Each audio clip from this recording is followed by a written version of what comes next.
চৰকাৰী ঘৰত উচ্ছেদিত তালিকাখনত আমাৰ হিচাপমতে 1203 ঘৰে থাকিব লাগে। আৰু এই যে বিসংগতি হৈছে, এই বিসংগতি হোৱাটো আমি লক্ষ্য কৰিছোঁ। লক্ষ্য কৰি আমি আমাৰ সাধাৰণ সম্পাদক মই আমাৰ এটা দল গৈ GMDত আমি চেয়াৰমেন, ডেপুটি চেয়াৰমেন আৰু CEO আছিলে, তেওঁলোকক লগ ধৰি কৈছোঁ যে এনেকুৱা এনেকুৱা বিসংগতি হৈছে। বিসংগতি হোৱাৰ গুৰুত্ব হ'ল এই তালিকাসমূহ আমি কৈছিলোঁ যে কমিটিৰ থ্ৰুদি আহিব, আৰু কমিটি নিজৰ নিজৰ উন্নয়ন সমিতি, আমি হলো কেন্দ্ৰীয় সমিতি। যে আজি নৱমিলনপুৰ উন্নয়ন সমিতিত কেইঘৰ মানুহ ক্ষতিগ্ৰস্ত হৈছে, কাৰ কি ঘৰ আছে সেই উন্নয়ন সমিতিয়ে ভালকে জানে। ঠিক তেনেকে আমাৰ যি শংকৰনগৰ উন্নয়ন সমিতি আছে তাত কেইঘৰ মানুহ ভাঙিলে, কাৰ পাকা ঘৰ আছিলে, কাৰ চালি ঘৰ আছিলে, তেওঁলোকৰ সমিতিয়ে ভালকে জানে। গতিকে তেওঁলোকৰ কমিটিৰ থ্ৰুদি আমি এই তালিকাসমূহ GMDক ল'বলৈ কৈছিলোঁ। কিন্তু GMDয়ে কৰিলে কি, আজি মই গ'লো মোৰখনো ল'লে, তেওঁ গ'লে তেওঁখনো ল'লে, আৰু তেওঁলোক দুজনৰ এখন কমিটিটো গ'ল, এই ডাবল হৈ গৈছে। আৰু সেইদিনা আমি আকৌ গৈ কৈছোঁ যে এইখিনি আপোনালোকে এবাৰ ভেৰিফিকেশ্যন কৰক, দৰকাৰ হ'লে আমাৰ কমিটিক লগত লওক, আমি ভেৰিফিকেশ্যনত সহায় কৰি দিম, আৰু যাৰ ডাবল ডাবল আছে কৰ্তন কৰক, আৰু যিসকলৰ নাম বাদ পৰিছে তেওঁলোকৰ নাম ভৰ্তি কৰক। কাৰণ যিহেতু ক্ষতিগ্ৰস্ত হৈছে, সাহায্য যিহেতু চৰকাৰে দিছে, নিদিয়া হ'লে বেলেগ কথা, গতিকে সকলোৱে পাব লাগিব, কোনো এঘৰো মানুহ যাতে বাদ নপৰে, সেই কথাটো আমাৰ GMDয়ে দৰকাৰ হ'লে কমিটিক লগত লৈ পেলাই কৰক, আমি কমিটিয়ে সহায় কৰিবলৈ সাজু। তাৰ ভাঙিছিল তেওঁলোকক 10 লাখ দিছে, আৰু যাৰ আছাম টাইপ ভাঙিছিলে তেওঁলোকক 5 লাখ দিছে, আৰু যাৰ চালিঘৰ ভাঙিছিল তেওঁলোকক 1 লাখকৈ দিছে। কিন্তু আমি তেওঁলোকৰ লগত আলোচনা কৰা অনুসৰি এই ক্ষতিপূৰণটো প্ৰদান কৰিলে।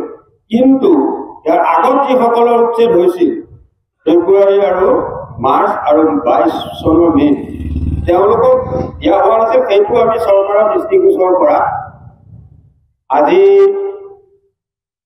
10-15 দিন আগৰ পৰা তেওঁলোককো ক্ষতিপূৰণ দিয়াৰ কাম আৰম্ভ কৰিছে।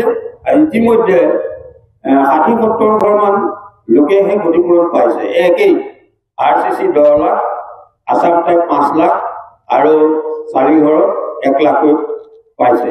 আৰু এতিয়াও বহু লোকে পোৱা নাই, কিন্তু তেওঁলোকে কৈছে যে পৰ্যায়ক্ৰমে চৰকাৰৰ পৰা ফাণ্ডো অহাৰ লগত কথা আছে, ফাণ্ড আহি থাকিব, তেওঁলোকক দি থকা হ'ব। আৰু পিছত আমি গম পাইছোঁ বহু মানুহক ঘৰ ভাঙি দিলে তেওঁলোক গুচি গৈছিল, গম নাপালে। তাৰপিছত আহি ক্ষতিপূৰণ দিয়া গম পাই তেওঁলোক আকৌ আমাৰ ওচৰত চাপিছে। আমি আকৌ তেওঁলোকৰ নাম তালিকা GMDত দাখিল কৰিছোঁ, আৰু আমি কৈছোঁ যে এইসকল লোক বাদ পৰি গৈছে, গতিকে এইসকল লোকক ক্ষতিপূৰণ দিব লাগে। এতিয়া আমাৰ দাবী হৈছে কি, যে যিসকল প্ৰকৃত ক্ষতিগ্ৰস্ত, সেই ক্ষতিগ্ৰস্তসকলক চৰকাৰে ক্ষতিপূৰণটো দিব লাগে। আৰু ক্ষতিগ্ৰস্ত নোহোৱাকে যদি কোনোবাই পাইছে, সেইটো তেওঁলোকে তদন্ত কৰক, তদন্ত কৰি তেওঁলোকৰ ওপৰত ব্যৱস্থা লওক, সেইটো আমাৰ আপত্তি নাই। কিন্তু যিসকল প্ৰকৃত ক্ষতিগ্ৰস্ত তেওঁলোকৰ যাতে এজন লোকো বাদ নপৰে, সকলোৱে যাতে চৰকাৰে আগবঢ়োৱা ক্ষতিপূৰণ পায়, সেইটো আমাৰ চৰকাৰৰ ওচৰত দাবী। আৰু শেহতীয়াকৈ ইয়াৰ আগতেও অৱশ্যে 2008 চনত যেতিয়া ৱাটাৰ বডিজ এক্ট কৰিছিলে, তেতিয়াও ইয়াৰ চাৰাউণ্ডিংছৰ লোকসকলৰ লগত কোনো ধৰণৰ আলোচনা বিলোচনা কৰা হোৱা নাছিল। কিন্তু এতিয়া আমাৰ মুখ্যমন্ত্ৰীৰ লগত আমাৰ আলোচনা হ'ল। মুখ্যমন্ত্ৰীয়ে উপায়ুক্ত বহি আছিলে, GMD চেয়াৰমেন আছে, সকলোৰ সন্মুখত আমাক কৈছিল যে সীমা নিৰ্ধাৰণৰ পিছত সীমাৰ বাহিৰৰ লোকসকলক পট্টা দিব। গতিকে এতিয়া আকৌ আমি লেটেষ্ট যিখন 2024 ৱাটাৰ বডিজ এক্ট 2024 এইখন যেতিয়া প্ৰকাশ কৰিছে, ইয়াত এই সীমাৰ বাহিৰৰ এই ভূমিখণ্ডকো সন্নিৱিষ্ট কৰিছে। গতিকে এইটো যদি হয়, আমাৰ সেই 2008 চনৰ ৱাটাৰ বডিজ এক্টৰ যি গণ্যা লৈ মাজে মাজে উচ্ছেদ হয়, মানুহখিনি হাৰাশাস্তি হয়, ঠিক তেনেকে 2024 এই আইনে এই মানুহখিনিৰ ওপৰত আকৌ সেই আইনখনৰ দোহাই দি এটা হাৰাশাস্তিৰ সৃষ্টি কৰিব। সেইকাৰণে আমি আজি ৰাজহুৱা সভাৰ জৰিয়তে মুখ্যমন্ত্ৰী মহোদয়লৈ আৰু GMDA মন্ত্ৰী মহোদয়লৈ আমাৰ এটা আহ্বান, যাতে এই সীমা নিৰ্ধাৰণ যেহেতু হৈ গ'ল, তেওঁৱে আমাক প্ৰতিশ্ৰুতি দিছিলে, সেই অনুসৰি এই সীমাৰ বাহিৰৰ এই ভূমিখণ্ড 2024 ৱাটাৰ বডিজ এক্ট এইখনৰ পৰা কৰ্তন কৰিব লাগে।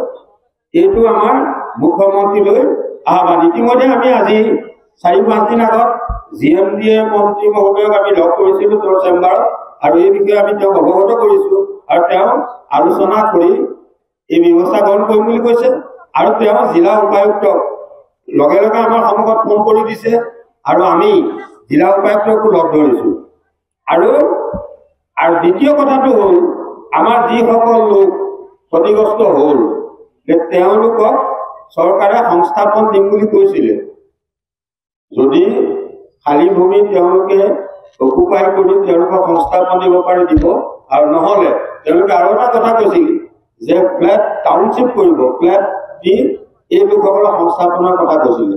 তেওঁলোকক ফ্লেটৰ প্ৰয়োজন হ'লে দিব। গুৱাহাটীৰ মাজমজিয়াত নহ'লে ওচৰে পাজৰে তেওঁলোকে ঠাই অনুসন্ধান কৰি আছো বুলি কৈছে। গতিকে আমি চৰকাৰলৈ আজি আপোনালোকৰ জৰিয়তে আহ্বান জনাম যে এই লোকসকলক যি ধৰণে হওক মানে সংস্থাপনৰ ব্যৱস্থা এটা কৰিব লাগে। আৰু এটা কথা আমি আজি আমাৰ চৰকাৰলৈ আমি আহ্বান জনাম যে আমাৰ GMDA লগত হোৱা আলোচনা মৰ্মে আমাৰ এই সীমাৰ বাহিৰত কিছুমান খালী ভূমি আছিলে, তাতে আমাৰ সমিতিসমূহে আলোচনা কৰিবা সেই যিজনৰ অধীনত আছিলে তেওঁৰ লগত বুজাবুজি কৰি আমাৰ কিছু লোকক সংস্থাপন কৰিছে। কিন্তু পিছত এই সংস্থাপিত লোকজন বা কমিটি মানে হাৰাশাস্তি কৰি থকা হৈছে যে এই বস্তুটো বন্ধ কৰিব লাগে। এইটো এটা আমাৰ চৰকাৰলৈ এইটো এটা দাবী।